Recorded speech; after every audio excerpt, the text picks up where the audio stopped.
यह एक ऐसी दुनिया है जहां पैसों की कोई वैल्यू नहीं, यहाँ टाइम ही सब कुछ है। यहाँ अगर आपको कोई चीज खरीदनी है तो आपको उस चीज के बदले अपनी जिंदगी का कुछ टाइम देना पड़ेगा, तब जाकर आप उस चीज को खरीद पाएंगे। लेकिन इस दुनिया में एक अच्छी जिंदगी गुजारने के लिए आपके पास टाइम का होना भी जरूरी है, क्योंकि यहाँ जब किसी इंसान की एज 25 साल तक पहुंच जाती है तो उस इंसान के हाथ पर 1 साल का टाइम स्टार्ट हो जाता है। जिस पल काउंटडाउन 0 हुआ उसी पल वह इंसान खत्म। अमीरों के पास इतना टाइम था कि वह 1000 साल की जिंदगी भी जी सकते थे। अमीरों ने खुद के लिए एक अलग दुनिया बना ली थी जहां वो लोग एक सुकून भरी जिंदगी गुजार रहे थे। लेकिन वहीं दूसरी तरफ गेटो सिटी में रहने वाले गरीब लोग दिन रात मेहनत करके खुद के लिए टाइम कमाते थे, नहीं तो उनकी जिंदगी खत्म हो जाएगी। इन्हीं गरीबों की बस्ती में विल नाम का एक लड़का रहता था जिसकी घड़ी में सिर्फ 23 घंटे ही बचे थे। विल अपनी मॉम के साथ रहता था। अब क्योंकि 25 साल के बाद उम्र रुक जाती है, इसीलिए उसकी माँ 50 साल की होकर भी बहुत जवान दिख रही थी। आज विल की माँ का 50वां जन्मदिन था। विल अपनी मॉम का बर्थडे सेलिब्रेट करने के लिए पिछली रात ओवर टाइम करके एक शैंपेन की बोतल लाया था। यह देखकर विल की मॉम बहुत खुश हो जाती है और वो विल से कहती है कि मैं अपने पोतों को देखना चाहती हूँ, तुम किसी लड़की को डेट क्यों नहीं करते? जिस पर विल जवाब देता है कि इन सब चीजों के लिए टाइम किसके पास है। विल की मॉम ने उससे कहा कि इलेक्ट्रिसिटी बिल और बैंक से लिया हुआ लोन कल की डेट तक मुझे क्लियर करना होगा, नहीं तो हमें फाइन पड़ सकता है। इसीलिए अब मैं जा रही हूँ और कल रात तक सभी बिल्स और बैंक के लोन्स जमा करवा कर वापस आऊंगी। उसने कहा कि मेरे पास सिर्फ 3 दिन का टाइम है। इलेक्ट्रिसिटी बिल और बैंक का लोन चुकाने में मेरे पास लगभग सारा टाइम खर्च हो जाएगा, इसीलिए कल शाम को तुम जरूर बस स्टॉप पर मेरा इंतजार करना, ताकि मेरा सारा टाइम खत्म होने से पहले मैं तुमसे कुछ टाइम ले सकूं। इस पर विल ने कहा ठीक है, मैं टाइम पर पहुंच जाऊंगा। जाने से पहले विल की माँ विल के हाथ को छूकर उसकी बॉडी में 30 मिनट ट्रांसफर करती है ताकि विल अच्छा नाश्ता खरीद कर खा सके। इसके बाद दोनों अपने अपने काम पर निकल गए। रास्ते में विल के पास एक छोटी बच्ची आती है। वो विल को एक कैप्सूल देकर विल से उसका थोड़ा सा टाइम मांगती है। विल मुस्कुराते हुए उस छोटी बच्ची को कैप्सूल में अपनी जिंदगी का 5 मिनट का टाइम दे देता है और वह चली जाती है। यहाँ हमें पता चलता है कि यह लोग अपने टाइम को एक कैप्सूल में स्टोर भी कर सकते हैं, जिससे यह लोग कभी भी यूज और ट्रांसफर कर सकते हैं। इसके बाद विल काम के लिए फैक्ट्री पहुंच जाता है। काम शुरू करने से पहले वह कॉफी लेने जाता है, लेकिन वहां वह देखता है कि हर एक चीज का दाम डबल हो गया है। जहां पहले कॉफी 2 मिनट की मिलती थी, अब उसका प्राइस डबल होकर 4 मिनट हो चुका है। यहाँ पर कभी भी किसी चीज का भी दाम बढ़ा दिया जाता है बिना किसी अनाउंसमेंट के। ये बात विल को बहुत बुरी लगती है। मजबूरी में विल ने भी कॉफी के लिए अपनी जिंदगी के 4 मिनट पे किए और काम पर लग गया। दिन भर के काम के बाद रात के वक्त विल अपने दोस्त के साथ एक बार में जाता है। विल का दोस्त 1 नंबर का शराबी था। वह हर वक्त शराब के नशे में टली रहता। विल का दोस्त विल को इशारे में बताता है कि वह आदमी सबको फ्री में दारू पिला रहा है और उसके पास बहुत ज्यादा टाइम है। ये सुनकर विल ने जब उस आदमी की तरफ देखा तो उसे चारों तरफ से लड़कियों ने घेरा हुआ था। विल की जब उस आदमी की घड़ी पर नजर गई तो उस आदमी के पास 116 साल का टाइम था। ये देखकर विल समझ जाता है कि यह आदमी ग्रीनिच सिटी से है, क्योंकि गेटो सिटी में लोगों के पास ज्यादा से ज्यादा 2 दिन का टाइम होता है। विल उस आदमी के पास आया और उसे वार्न करने लगा कि यहाँ पर तुम्हें नहीं होना चाहिए था। यहाँ चोरों का खतरा है, ये लोग तुम्हें मारकर तुम्हारा टाइम चुरा लेंगे, इसलिए जल्दी से यहाँ से निकल जाओ। लेकिन वो आदमी विल की बातों को सीरियस नहीं लेता और उसे इग्नोर करके ड्रिंक करने लग जाता है। तभी उस बार में फोर्टिस नाम का एक गैंगस्टर अपने ग्रुप के साथ आया, जिसे देखकर सारे लोग बाहर निकल भागे। दरअसल यह शहर के सबसे बड़े गुंडे हैं जो लोगों से जबरदस्ती टाइम चुराते हैं। विल का दोस्त विल को पकड़कर ले जाने लगा, लेकिन विल ने जाने से इनकार कर दिया और वहां एक कोने में छिपकर सब कुछ देखने लगा। फोर्टिस उस अमीर आदमी से उसका सारा टाइम लूटने आया था। फोर्टिस उस अमीर आदमी को चैलेंज करता है कि चलो पंजा लड़ाते हैं और जो हारेगा वह अपना सारा टाइम जीतने वाले को दे देगा। ये टाइम फाइट आर्म रेसलिंग की तरह थी, जिसमें 2 लोगों को एक दूसरे की कलाई पकड़नी होती थी। जिस भी इंसान की कलाई नीचे होती थी उसका टाइम घटने लगता था और वो टाइम उस आदमी के हाथ में ट्रांसफर होने लगता था जिसकी कलाई ऊपर होती थी। इस तरह जीतने वाला इंसान सारा टाइम उस दूसरे आदमी से अपनी बॉडी में स्टोर करके उसे मार देता। फोर्टिस उस आदमी से कहता है, क्या तुम इसके लिए तैयार हो? इस पर उस अमीर आदमी ने कहा कि मैंने बहुत ज्यादा ड्रिंक की हुई है, इसलिए मुझे कुछ टाइम चाहिए, उसके बाद मैं तुम्हारे चैलेंज के लिए तैयार हूँ। फोर्टिस कहता है कि ठीक है, ये तुम्हारी आखिरी ख्वाहिश है, जाओ, मैं तुम्हें तैयार होने के लिए कुछ मिनट देता हूँ। फोर्टिस उसके साथ अपना एक आदमी भी भेज देता है ताकि यह भाग न सके। वो अमीर आदमी बाथरूम में आकर बहुत ज्यादा उल्टियां करने लग जाता है, क्योंकि उसे काफी चढ़ गई थी। इसलिए अगर वो इस हालत में फोर्टिस से पंजा लड़ता तो इस अमीर आदमी का हारना कंफर्म था। तभी विल वहां पर आ जाता है। वो फोर्टिस के आदमी को मारकर उस अमीर आदमी को अपने साथ उस जगह से बाहर निकाल लेता है और उसे फोर्टिस से बचाकर एक सेफ जगह पे ले आया। विल ने उस अमीर आदमी से कहा कि मैंने तुमसे कहा भी कि तुम्हारी जान को खतरा है, तुम जानबूझकर अपना टाइम क्यों बर्बाद कर रहे हो। वो आदमी विल को अपना नाम हेनरी बताता है और वो विल से पूछता है कि तुम्हारी उम्र कितनी है। विल ने बताया 28 साल। हेनरी ने कहा मेरी उम्र 105 साल है और अब मैं जिंदगी से थक चुका हूँ। मैंने अपनी लाइफ में हर एक चीज का मजा लिया है और अब मुझे इस जिंदगी की जरूरत नहीं है, मैं जीना नहीं चाहता। ये सुनकर विल ने हैरानी से पूछा आखिर तुम कहना क्या चाहते हो। इस पर हेनरी ने कहा लगता है तुम अब तक हकीकत से अनजान हो। क्या तुमने कभी सोचा है कि इस दुनिया में अलग अलग टाइम जोन्स क्यों बनाए गए हैं? आखिर क्यों तुम्हारे टाइम जोन गेटो में किसी भी वक्त चीजों के दाम और टैक्स बढ़ा दिए जाते हैं? दरअसल महंगाई जानबूझकर बढ़ा दी जाती है ताकि गरीब लोग मरते रहें और उनकी मौत का फायदा ग्रीनविच टाइम जोन के अमीर लोगों को होता रहे। असल में ये सारा सिस्टम उन्हीं का बनाया हुआ है। जरा सोचो, वहाँ ग्रीनविच टाइम जोन में लोगों के पास जीने के लिए हजारों साल हैं, लेकिन यहाँ गेटो में तुम लोग हर रोज जीने के लिए मेहनत मजदूरी करते हो। ऐसा इसलिए है क्योंकि उन्होंने तुम्हें यह करने के लिए मजबूर किया है। वो लोग तुम लोगों को ज्यादा टाइम देना ही नहीं चाहते ताकि तुम लोग मजबूरी में उनके लिए काम करते रहो। वो लोग महंगाई बढ़ाकर तुम्हें ज्यादा से ज्यादा टाइम खर्च करने पर मजबूर करते हैं ताकि तुम्हारे टाइम से वो हमेशा की जिंदगी जी सकें। उन्होंने अपनी जिंदगी का हर एक दिन गरीबों की मौत से इकट्ठा किया है और मैं ऐसी जिंदगी बिल्कुल भी नहीं जीना चाहता जो किसी गरीब मजबूर इंसान की मौत से मिली हो। ये सब सुनकर विल समझ गया कि हेनरी बहुत ही नेक दिल इंसान है। हेनरी ने विल से आगे पूछा अगर तुम्हारे पास मेरे जितना टाइम होता तो तुम क्या करते? विल ने मुस्कुराकर कहा कि सबसे पहले मैं बार बार टाइम को देखना छोड़ देता, क्योंकि उस वक्त भी विल के पास सिर्फ 18 घंटे होते हैं। वो सोने से पहले, सोने के बाद, खाना खाते टाइम हर वक्त अपनी घड़ी देखता रहता है, क्योंकि मुझे डर लगता है कि कहीं मेरा टाइम खत्म न हो जाए और मैं मर न जाऊं। विल कहता है कि मेरी मॉम घर संभालने के लिए बहुत ज्यादा मेहनत करती है। अगर मेरे पास तुम्हारी तरह इतना ज्यादा टाइम होता तो मैं अपनी मॉम के लिए ग्रीनविच सिटी में एक अच्छा घर खरीदता और हम दोनों वहाँ पर खुशी से जिंदगी गुजारते। इसके बाद विल ने हेनरी से कहा आज रात हमें यहीं रुकना होगा, सुबह तक खतरा टल जाएगा, तब तुम वापस अपने घर लौट जाना। इसके बाद ये दोनों सो जाते हैं। सुबह उठकर हेनरी देखता है कि विल अभी भी सो रहा है। वो विल के पास आता है और उसके पास जितना भी टाइम होता है वो सारा का सारा विल को ट्रांसफर कर देता है और अपने पास कुछ ही मिनट बचाकर एक ब्रिज के ऊपर जाकर बैठ जाता है। विल जब नींद से जागा तो उसने देखा कि हेनरी वहां से जा चुका है। तभी हमेशा की तरह नींद से जागने के बाद विल ने अपनी घड़ी में नजर डाली। विल की घड़ी में 116 साल ऐड हो चुके थे। यह देखकर उसकी आंखें खुली की खुली रह गईं। उसे लगा कि वो अभी भी नींद में है और सपना देख रहा है। इसी दौरान विल की नजर विंडो पर पड़ी जिस पर लिखा था मेरा टाइम बर्बाद मत करना। वो समझ जाता है कि हेनरी ने मुझे अपना सारा समय दे दिया है। तभी विल ने हेनरी को दूर एक ब्रिज के किनारे पर बैठे देखा। विल जल्दी से हेनरी की तरफ भागा, लेकिन अब बहुत देर हो चुकी थी क्योंकि हेनरी के पास अब बस कुछ ही सेकंड्स बचे थे और थोड़ी देर बाद वो एक झटके से मरकर ब्रिज से नीचे पानी में गिर गया। विल को हेनरी की मौत का बहुत ज्यादा दुख होता है। अब विल के पास 116 साल की जिंदगी थी और वो समझ जाता है कि अगर मैं यहाँ पर रहा तो लोग समझेंगे कि हेनरी को इसी ने मारा है। विल जल्दी से अपने दोस्त के पास जाता है। विल का दोस्त विल के हाथ में इतना सारा टाइम देखकर शॉक रह जाता है, जिसके बाद विल ने अपने दोस्त को दोस्ती की खातिर 10 साल का टाइम दिया। ये देखकर विल का दोस्त उसका दिल से शुक्रिया अदा करता है। विल कहता है कि यहाँ रहना मेरे लिए अब ठीक नहीं, क्योंकि इतने ज्यादा टाइम को देखते हुए मेरा टाइम छीनने के लिए कोई भी मुझे मार सकता है। अब मैं अपनी माँ के लिए ग्रीनविच सिटी में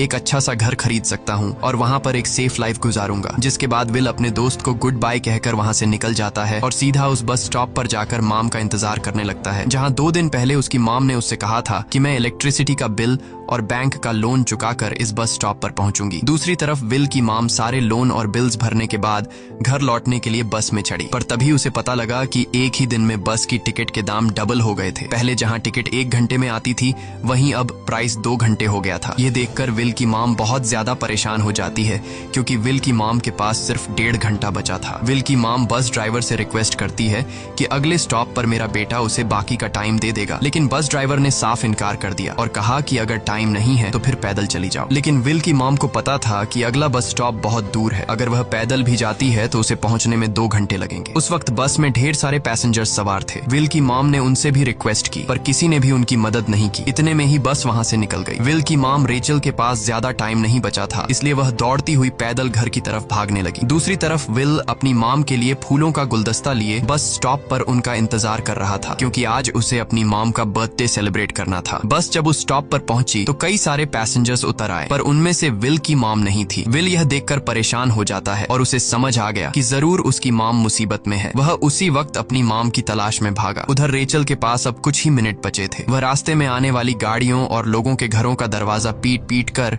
उनसे थोड़ा समय उधार मांग रही थी, लेकिन कोई भी उसकी मदद करने को तैयार नहीं था। इधर विल जब कुछ दूर गया तो उसे उसकी मॉम दौड़ती हुई नजर आ गई। अपनी मॉम को भागते हुए देख विल समझ गया कि उनके पास ज्यादा टाइम नहीं है। वह अपना हाथ आगे करके तेजी से उनकी तरफ दौड़ने लगा। उधर रेचल के पास अब सिर्फ 10 सेकंड्स ही रह गए थे। वह भी पूरी तेजी से विल की ओर भाग रही थी, लेकिन जैसे ही रेचल अपने बेटे विल के पास पहुंची, उसका टाइम खत्म हो जाता है और वह मर जाती है। यह देखकर विल को बहुत दुख होता है, क्योंकि उसने अपनी मॉम के लिए क्या कुछ नहीं सोचा था। वह चीख चीख कर रोने लगा। अगली सुबह तक हेनरी की डेड बॉडी टाइम कीपर्स को मिल चुकी थी। ये टाइम कीपर्स वहां पर इन्वेस्टिगेशन करते हैं। आज की दुनिया में टाइम कीपर्स होते थे जो पुलिस की तरह थे। इन टाइम कीपर्स का काम भी क्राइम को रोकना होता है। टाइम कीपर्स के ऑफिसर रेमंड ने उस जगह में अच्छी तरह से जांच की, लेकिन उसे कोई भी क्लू नहीं मिला। तभी रेमंड की नजर उस ब्रिज के पास लगे सीसीटीवी कैमरा की तरफ गई। वह सीसीटीवी फुटेज चेक करने सीसीटीवी रूम के लिए निकल पड़ा। दूसरी तरफ विल समझ चुका था कि उसकी मॉम की मौत के लिए ग्रीनिच में रहने वाले अमीर लोग ही जिम्मेदार हैं,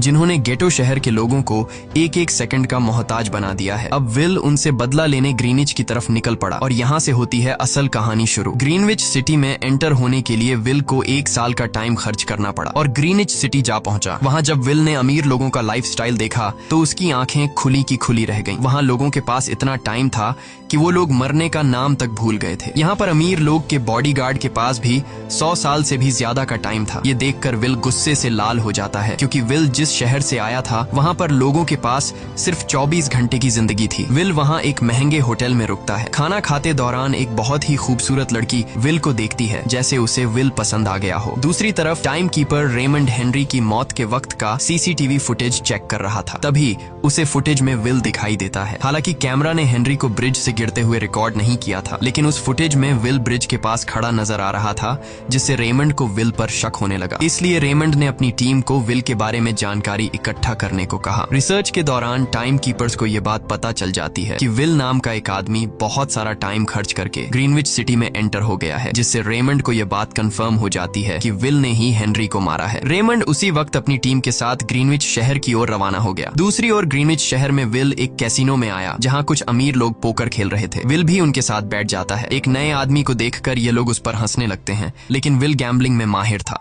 आज उसके लिए अमीरों से पैसे निकालने का सबसे अच्छा मौका था। विल ने फिलिप नाम के एक रईस आदमी के साथ पोकर की बाजी खेली। फिलिप यहाँ का सबसे रईस इंसान है। उसके पास खुद का एक टाइम बैंक है जो लोगों को लोन पर टाइम देता है। फिलिप के साथ उसकी डॉटर भी बैठी होती है। यह वही लड़की है जो कुछ देर पहले विल को गौर से देख रही थी। गेम जब शुरू हो जाती है तब विल अपनी लाइफ का सारा टाइम दांव पर लगा देता है और अपनी माइंड के बदौलत वो फिलिप से 1100 साल जीत जाता है। यह देखकर फिलिप की बेटी सिल्विया विल से काफी ज्यादा इम्प्रेस हो जाती है। उसने विल को कल रात अपने घर पार्टी पर इनवाइट किया। फिर अगली शाम विल एक नई नवेली कार खरीदकर फिलिप की पार्टी में जा पहुंचा। वहीं पार्टी के दौरान विल और सिल्विया डांस करने लगते हैं और सिल्विया मन ही मन विल को दिल दे बैठी। वो अपनी दिल की बात विल से करने ही वाली थी कि तभी टाइम कीपर रेमंड अपनी टीम के साथ वहां पहुंचता है और विल को पकड़ लेते हैं। विल को खूनी समझकर सिल्विया भी उससे नाराज हो गई। रेमंड ने सबसे पहले विल का सारा टाइम उससे छीनकर सिर्फ 2 घंटे दिए। उसके बाद वो विल को हेनरी के खून के इल्जाम में गिरफ्तार करने लगा। रेमंड विल से पूछता है कि तुमने हेनरी को क्यों मारा। विल उसे कहता है कि मैंने उसे मारा नहीं था, बल्कि वो खुद जीना नहीं चाहता था, इसलिए उसने मुझे 116 साल दी और बाद में उसने खुद की जान ली। लेकिन रेमंड विल की बात पर यकीन नहीं करता। विल समझ जाता है कि रेमंड मुझे हेनरी के झूठे केस में फंसाकर उम्र भर कैद के लिए मुझे जेल में डाल देगा, इसलिए वह मौका देखते ही रेमंड के आदमियों को मारकर खुद को आजाद कर लेता है और उनकी बंदूक लेकर सिल्विया को बंदी बना लिया। सिल्विया को ढाल बनाकर विल उसे साथ लेकर भाग निकला और रेमंड और उसके आदमियों को चकमा देता हुआ वापस गेटो शहर आ पहुंचा। इस दौरान विल के पास टाइम काफी कम बचा था। उसने सिल्विया से कुछ टाइम उधार मांगा, लेकिन सिल्विया ने उसे 1 सेकंड भी देने से इनकार कर दिया, क्योंकि वह भी उसे हेनरी का खूनी समझ रही थी। इसलिए वो और तेजी से गेटो शहर की तरफ कार दौड़ाता है ताकि वहां पहुंचकर किसी से टाइम उधार ले सके। जल्दबाजी में उसका ध्यान आगे सड़क पर बिछी कंटीली तारों पर नहीं पड़ता, जिससे टकराते ही विल की कार ब्रिज से नीचे गिर जाती है। इस एक्सीडेंट में विल और सिल्विया बेहोश हो गए। असल में रास्ते में वह कांटे फोर्टिस और उसकी गैंग ने बिछाए थे। फोर्टिस ने देखा कि सिल्विया के पास 10 साल का टाइम था। वो सिल्विया का सारा टाइम चुरा कर वहाँ से निकल जाते हैं। इतने में ही विल और सिल्विया को होश आया। सिल्विया ने जब अपने हाथ की तरफ देखा तो वो परेशान हुई, क्योंकि उसके पास सिर्फ 30 मिनट ही बचे थे और विल के पास भी कुछ मिनट ही बचे थे। पर फिर भी उसने सिल्विया को अपने कुछ मिनट दिए, जिससे इन दोनों का टाइम बराबर हो गया। इसके बाद विल सिल्विया को लेकर जल्दी से अपने दोस्त के घर जाता है, जिसे उसने 10 साल दिए थे। जब उसके दोस्त की वाइफ ने दरवाजा खोला और उसने विल को देखा तो उसने विल से नाराजगी जताते हुए कहा, तुम्हारे दिए हुए 10 साल ने मेरे हस्बैंड की जान ले ली। उसने सारा टाइम शराब में उड़ा दिया, जिससे उसकी मौत हुई। ये सुनकर विल मायूस हो गया, लेकिन अब इन दोनों के पास भी ज्यादा टाइम नहीं था। अगर यह दोनों जल्दी से कुछ नहीं करते तो इनकी भी मौत पक्की थी। तभी विल ने सिल्विया के कानों में ईयरिंग देखी, जो हीरे की थी। उसे बेचकर विल और सिल्विया को 2 दिन का टाइम मिल गया। इसके बाद विल सिल्विया को लेकर फोन बूथ पर आया। उसने सिल्विया के पिता फिलिप को कॉल किया और बताया कि उसकी बेटी अब तक सही सलामत है। उस वक्त रेमंड भी फिलिप के पास ही मौजूद था और विल को भी पता था कि रेमंड भी वहाँ मौजूद है। विल ने सिल्विया को छोड़ने के बदले 10,000 साल का टाइम मांगा और वो 10,000 साल टाइम बैंक के जरिए गरीब लोगों में बांटने को कहा और कल सुबह तक का टाइम दिया। हालांकि फिलिप के लिए यह रकम कुछ भी नहीं थी, पर फिलिप किसी भी कीमत पर गरीबों को टाइम नहीं देना चाहता था। इधर विल सिल्विया को अपने घर ले आया, जहां पर दोनों सुबह होने का इंतजार कर रहे थे। इसी दौरान सिल्विया ने विल से पूछा कि उसकी फैमिली कहाँ है। इस पर विल ने बताया कि पिछली रात ही टाइम न होने की वजह से मेरी माँ की डेथ हुई। ये सुनकर सिल्विया को बहुत बुरा लगता है और उसे एहसास होता है कि यहाँ गरीब लोग हर पल मौत के डर में जीते हैं। उन्हें एक दिन का टाइम कमाने में कितनी मेहनत करनी पड़ती है। अगली सुबह बैंक खुलते ही विल और सिल्विया खिड़की से बैंक पर नजर रखने लगे, लेकिन बैंक ने गरीबों में टाइम नहीं बांटा। सिल्विया यह देखकर बहुत मायूस हो गई कि टाइम के आगे उसके पिता के लिए अपनी बेटी की भी कोई कीमत नहीं थी। अब सिल्विया को समझ आ गया कि उसके पिता सिर्फ बिजनेसमैन नहीं है, बल्कि वो इस सिस्टम के हेड हैं। वो गरीब लोगों की मौत से अपनी जिंदगी के साल जमा करते हैं। सिल्विया को यूं मायूस देखकर विल ने उसे वापस घर भेजने का फैसला किया। वो उसे फोन बूथ पे ले आया और अपने पिता को कॉल करके अपने लिए मदद बुलाने को कहा। इस दौरान विल सिल्विया को वेपन भी दे देता है ताकि वो खुद की हिफाजत कर सके। इधर सिल्विया फोन पर अपने पिता से बात कर रही थी कि तभी टाइम कीपर रेमंड चुपके से वहां आ पहुंचा और विल पर गन तान दी। रेमंड विल पर गोली चलाने ही वाला था कि तभी सिल्विया ने रेमंड को देख लिया और घबराहट में रेमंड पर गोली चला दी। ये देख विल घबरा कर रेमंड के पास आया। हालांकि वो गोली रेमंड के हाथ को छू कर निकल गई थी। रेमंड के हाथ से बहुत खून निकल रहा था। विल ने रेमंड की घड़ी देखी। रेमंड के पास सिर्फ 2 घंटे बचे थे। दरअसल टाइम कीपर्स को भी सैलरी के तौर पर हर रोज 1 दिन का ही टाइम मिलता था। विल समझ गया कि जब तक रेमंड के पास उसके टीम वाले पहुंचेंगे तब तक रेमंड का ज्यादा खून बहने की वजह से उसकी मौत हो गई होगी। इसलिए विल रेमंड को 2 घंटे का टाइम देते हुए रेमंड की कार को लेकर वहां से निकल गया। रेमंड को गोली मारकर अब सिल्विया भी क्राइम लिस्ट में आ चुकी थी। हालांकि विल ने सिल्विया से कहा कि वो अभी इन सब से निकल सकती है, लेकिन ग्रीनिच में सिल्विया की जिंदगी पिंजरे में कैद पंछी की तरह थी। उसके पिता फिलिप ने उस पर बहुत सारी पाबंदियां लगा दी थीं, पर यहाँ आकर उसे आजादी का एहसास हो रहा था, क्योंकि यहाँ वो अपनी मर्जी की मालिक थी और सिल्विया समझ जाती है कि यहाँ पर लोगों के साथ गलत हो रहा है। अब वह भी गरीबों को उनका हक दिलाने में विल के साथ थी। विल और सिल्विया ने मिलकर अमीरों को लूटना शुरू कर दिया। सिल्विया, जो कि ग्रीनिच सिटी के चप्पे चप्पे से वाकिफ थी, इसलिए इन दोनों ने प्लान बनाया कि वो ग्रीनिच सिटी में बैंक से टाइम कैप्सूल चुराएंगे और उनको गरीबों में बांट देंगे। सिल्विया ने सबसे पहले अपने पिता फिलिप के कई सारे बैंक्स में डाका डाला, क्योंकि फिलिप ने गरीबों की मौत से वह सारा टाइम इकट्ठा किया था। इन दोनों ने तिजोरी से सभी टाइम कैप्सूल एक बैग में पैक करके वहां से निकल गए और उन्हें गरीबों में बांटने लगे। इतनी बड़ी चोरी करने के बाद अब सरकार भी इन दोनों से तंग आ चुका था। इसीलिए सरकार ने इन दोनों के सर पर 10 साल का टाइम इनाम रख दिया। ये खबर सुनते ही गैंगस्टर फोर्टिस अब इन दोनों को कुत्ते की तरह ढूंढने लगा। लेकिन विल और सिल्विया हर रोज अपना ठिकाना बदलते रहते थे, जिससे वो किसी के हाथ नहीं आते थे। यह दोनों एक होटल में छुपे हुए थे। इनके पास टाइम की कमी तो थी नहीं, इसलिए उन्होंने पूरे होटल को ही बुक कर लिया था। फोर्टिस इन दोनों की तलाश में उस होटल के बाहर आ पहुंचा। वहां उसने कुछ लोगों को पकड़कर उनसे विल और सिल्विया के बारे में पूछने लगा, लेकिन उन लोगों पर विल और सिल्विया के बहुत एहसानात थे, इसलिए ये लोग मरने के लिए तो तैयार थे, पर विल और सिल्विया का ठिकाना बताने के लिए तैयार नहीं थे। लेकिन जब फोर्टिस ने उन लोगों पर बहुत ज्यादा जोर जबरदस्ती की, तो उनमें से एक बंदा मौत के डर से फोर्टिस को उस होटल के बारे में बता देता है जहां विल और सिल्विया छुपे हुए थे। जिसके बाद फोर्टिस फौरन अपनी गैंग के साथ वहां पर पहुंच जाता है और इन दोनों को पकड़ लेता है। अब विल और सिल्विया का उनसे बच पाना नामुमकिन था। फोर्टिस ने विल को एक टेबल पर बैठा दिया और उसे टाइम फाइट के लिए चैलेंज किया। विल समझ गया कि अगर मैंने चैलेंज से इनकार किया तो फोर्टिस के गैंग वाले लोग मुझे मार देंगे, इसलिए क्यों ना आज इसके साथ पंजा आजमाया जाए। फोर्टिस और विल ने एक दूसरे की कलाई पकड़ ली और मौत का खेल शुरू हुआ। फोर्टिस माहिर खिलाड़ी था। उसने शुरुआत में ही विल का हाथ नीचे कर दिया, जिससे विल का टाइम तेजी से फोर्टिस में ट्रांसफर होने लगा। लेकिन विल बिल्कुल जोर ही नहीं लगा रहा था, जैसे कि वो जानबूझकर हार रहा हो। पर जैसे ही विल के पास अपनी लाइफ के 3 से 4 सेकंड बचे, तभी विल ने अपनी पावर दिखाई और एक झटके से फोर्टिस का हाथ नीचे कर दिया। फोर्टिस की आंखें खुली की खुली रह गईं। वो पूरा जोर लगाकर अपना हाथ ऊपर करने की कोशिश कर रहा था, लेकिन विल की ताकत के आगे वो ढीला पड़ चुका था। ये देख फोर्टिस के आदमियों का ध्यान फोर्टिस की घड़ी पर अटक गया। अब उनका बॉस मरने वाला था। इतने में ही मौका पाकर विल ने अपने जूते से गन निकाली और पलक झपकते ही फोर्टिस के सारे आदमियों को शूट कर दिया, क्योंकि अगर वो ऐसा नहीं करता तो वो लोग उसे मार देते। इसी के साथ फोर्टिस का टाइम 0 हो गया और वह भी मारा गया। विल और सिल्विया जल्दी से वहां से भाग निकले। इसी दौरान उन्होंने देखा कि अमीरों ने सारा खेल पलट दिया था। विल और सिल्विया ने गरीबों में जितना भी टाइम बांटा था उसकी वैल्यू अब कुछ भी नहीं रही थी, क्योंकि अमीरों ने महंगाई के दर को कई गुना बढ़ा दिया था। यह देख विल हारा हुआ महसूस करने लगा और उसे लगा कि मैं कभी भी इन गरीबों को उनका हक नहीं दिला सकूंगा। उसने सिल्विया से कहा कि अब सब खत्म हो चुका है। अगर वो लोगों में 1000 साल भी बांट दें तो अमीर लोग महंगाई को और ज्यादा बढ़ा देंगे, जिससे लोगों की हालत कभी नहीं सुधर पाएगी। सिल्विया ने कहा कि कोई तो रास्ता होगा। इस पर विल ने कहा कि हमें लाखों साल चुराकर इन लोगों को देने होंगे, तब जाकर हम लोग महंगाई को कंट्रोल कर सकते हैं। हालांकि यह इतना आसान नहीं था, पर सिल्विया ने इसके लिए एक प्लान सोच रखा था। अगली ही सुबह जब फिलिप अपने बॉडीगार्ड्स के साथ ऑफिस पहुंचा, तभी सिल्विया वहां आई और उसने अपने पिता से कहा कि वो सरेंडर करना चाहती है। तब सारे गार्ड्स ने सिल्विया पर गन तान दी, लेकिन तभी वहां पीछे से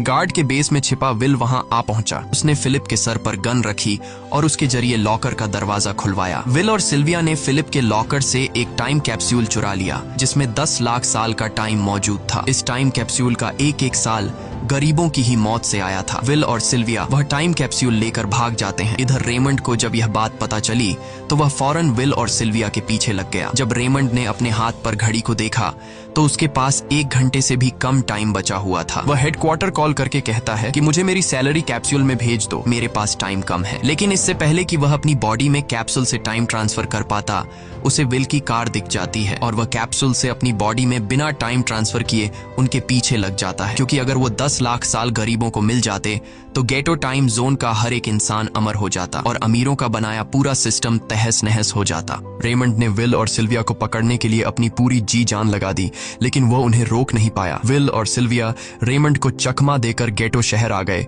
और वह टाइम कैप्सूल एक बच्ची के हाथों में सौंप दिया। उन्हें पता था कि रेमंड सीधा हमारे पीछे गीटो शहर पहुंचेगा, इसलिए उन्होंने इस जगह को छोड़कर एक सुनसान जगह पर चले गए। उधर उन्होंने गीटो शहर के लोगों में लाखों साल बांटकर उन्हें अमर कर दिया था, लेकिन खुद इन दोनों के पास बहुत ही कम टाइम बच जाता है। बदकिस्मती से उसी पल रेमंड ने उन्हें पकड़ लिया। रेमंड ने विल को धमकी देते हुए कहा, अगर तुम्हें अपनी जान प्यारी है तो चुराया हुआ सारा टाइम वापस कर दो। तब विल ने उसे अपनी घड़ी का समय दिखाया। विल और सिल्विया के पास कुछ ही मिनट बचे थे। विल ने रेमंड से कहा, कहीं तुम भूल तो नहीं गए? याद है जब तुम मरने वाले थे तो मैंने तुम्हें कुछ टाइम उधार दिया था। टाइम तो तुम्हें मुझे वापस करना चाहिए। यह सुनकर रेमंड को याद आया कि विल और सिल्विया को पकड़ने की जल्दी में उसने अपने टाइम पर ध्यान ही नहीं दिया। जब उसने अपनी घड़ी पर नजर डाली तो उसके पास सिर्फ 5 सेकंड ही बचे थे, जो देखते ही देखते 0 हो गए और रेमंड मारा गया। विल और सिल्विया रेमंड से तो बच गए थे, पर इन दोनों के पास भी अब सिर्फ एक मिनट ही बचा था। ऊपर से उस सुनसान इलाके में उनकी मदद करने वाला भी अब कोई नहीं था। उन्हें अपनी मौत साफ नजर आ रही थी। इन दोनों ने मायूस होकर एक दूसरे को गले लगाया और तभी विल को रेमंड की कार नजर आई। विल फौरन कार की तरफ भागा